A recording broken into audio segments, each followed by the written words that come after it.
హోంమంత్రి గారికి చెప్తున్నా, సరే హోంమంత్రి గారికి చెప్పడం అనవసరం, అంతా చూస్తున్న లోకేష్ గారికి చెప్తున్నా, మీ ఇష్టం వచ్చినట్టుగా పోలీసు రాజ్యం చేయాలని ప్రయత్నం చేస్తే రోజులు ఎప్పుడు ఒకలాగా ఉండవు, రోజులు మారతాయి. ఇవాళకు 11 మాసాలైంది, కాలం కరిగిపోతా ఉంది. తరువాత మీ పరిస్థితి ఏంటో ఒకసారి ఆలోచించుకోమని కూడా ఈ సందర్భంగా నేను మనవి చేస్తున్నా. అధికారం ఉందని పోలీసుల్ని అందరినీ నేను అన్ను, మోస్ట్ ఆఫ్ ది పీపుల్ చాలా సీరియస్గా సిన్సియర్గా ఉండేవాళ్ళు ఉన్నారు, కానీ వాళ్ళకి పోస్టింగ్లు ఉండవు. ఎవరికంటే పోస్టింగ్లు మీరు ఏం చెప్తే అది చేసే వాళ్ళకి పోస్టింగ్లు ఉంటాయి, ఎంపీపీలు బెదిరించే వాళ్ళకి పోస్టింగ్లు ఉంటాయి, లేదు ఎమ్మెల్యేలు బెదిరించే వాళ్ళకి పోస్టింగ్లు ఉంటాయి, అడ్డగోలుగా కేసులు పెట్టే వాళ్ళకి పోస్టింగ్లు ఉంటాయి. ఏంటండి దారుణం నాకు అర్థం కాదు. కంప్లైంట్ ఇవ్వడానికి వెళ్తే కంప్లైంట్ తీసుకున్న సందర్భాలు ఉన్నాయా?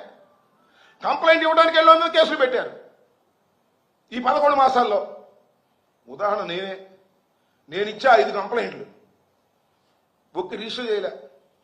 ఇప్పుడు చేశారులే 4. రిట్ ఆఫ్ మ్యాండమస్ కోర్టులో వేసిన తర్వాత 4 రిజిస్టర్ చేశారు. నేను వెళ్ళి అడిగా కోర్టుకు వెళ్ళక ముందు, ఎందుకు మీరు ఈ కేసు రిజిస్టర్ చేయలేదు అని అడిగా.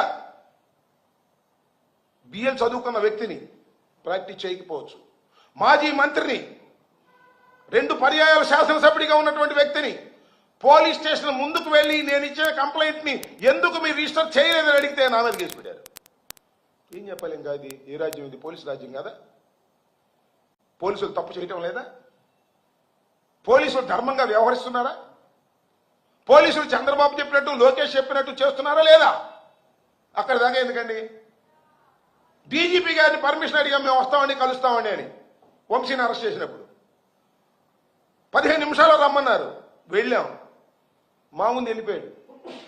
రికమెండేషన్ ఎవరికి ఇవ్వాలి అంటే ఏమో మాకు తెలియదండి అన్నారు. That is the situation in Andhra Pradesh.